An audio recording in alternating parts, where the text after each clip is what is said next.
Bonjour à tous, je vous retrouve pour une nouvelle vidéo sur le sujet de la communication animale. Et aujourd'hui je vous fais une vidéo sur un sujet qui revient assez souvent et qui m'a fortement été demandé, qui est donc les animaux décédés.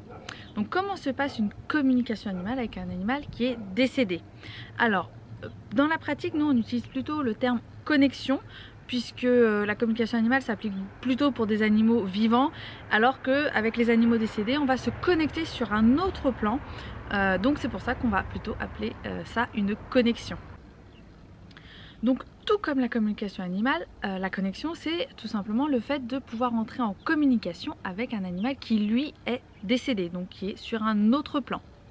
Comment c'est possible? Encore une fois, les énergies n'ont aucune limite. On ne connaît pas en fait le système de frontières. Donc même lorsque l'on décède, même lorsqu'une âme passe de l'autre côté, elle continue d'émettre des énergies. Et c'est grâce à ces énergies que nous pouvons donc entrer en lien avec ces animaux qui sont passés eux de l'autre côté.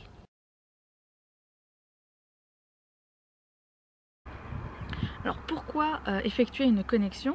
Pourquoi contacter un animal qui est décédé? Donc il peut y avoir vraiment plusieurs raisons, mais la plupart du temps c'est soit parce que le gardien n'a pas pu dire au revoir à son animal lors de son décès, ou bien que le gardien a vraiment encore du mal à faire le deuil et qu'il veut avoir des nouvelles de son animal.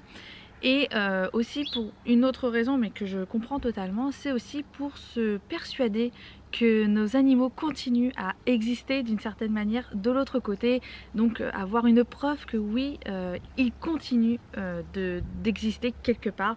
Et ça c'est vraiment très rassurant et réconfortant, voilà, pour faire notre travail de deuil.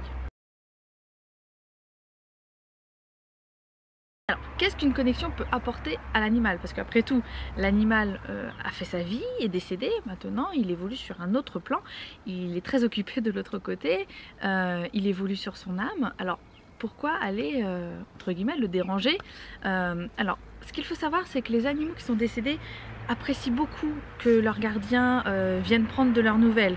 En général, voilà, il y a vraiment beaucoup de bonté, d'amour et de respect et de reconnaissance envers leurs gardiens par rapport à ça. Donc ça c'est voilà, déjà pour une bonne chose, on leur apporte de l'amour.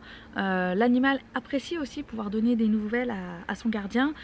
Il sait que ça va réconforter son gardien, que ça va lui faire du bien. Et ça voilà, pour les animaux c'est quand même un point assez important. Donc voilà pour quelles raisons on pourrait le faire. Après bien entendu pour des animaux qui auraient eu un décès un petit peu brutal, un petit peu compliqué, ou voilà, qu'il y a des choses qui ne sont pas vraiment terminées, voilà, on peut aussi les aider dans cette phase là, dans la phase d'acceptation et dans la phase de pouvoir passer sereinement de l'autre côté tout en pouvant en fait retransmettre un dernier message à leur gardien. Donc voilà, pour les animaux c'est assez important aussi. Bien entendu, on ne va pas tous les 4 matins s'amuser à contacter un animal qui est décédé. Les animaux qui sont décédés, ils sont passés sur un autre plan, ce n'est pas pour rien. Donc il faut aussi pouvoir accepter ça et être respectueux de leur choix. Donc oui, on va pouvoir contacter un animal qui est décédé pour une dernière fois, ou voilà, si l'animal lui-même nous appelle, mais sinon en règle générale on les laisse plutôt tranquilles, on les laisse évoluer tranquillement de l'autre côté. Voilà, c'est aussi important pour eux pour pouvoir faire évoluer leur âme.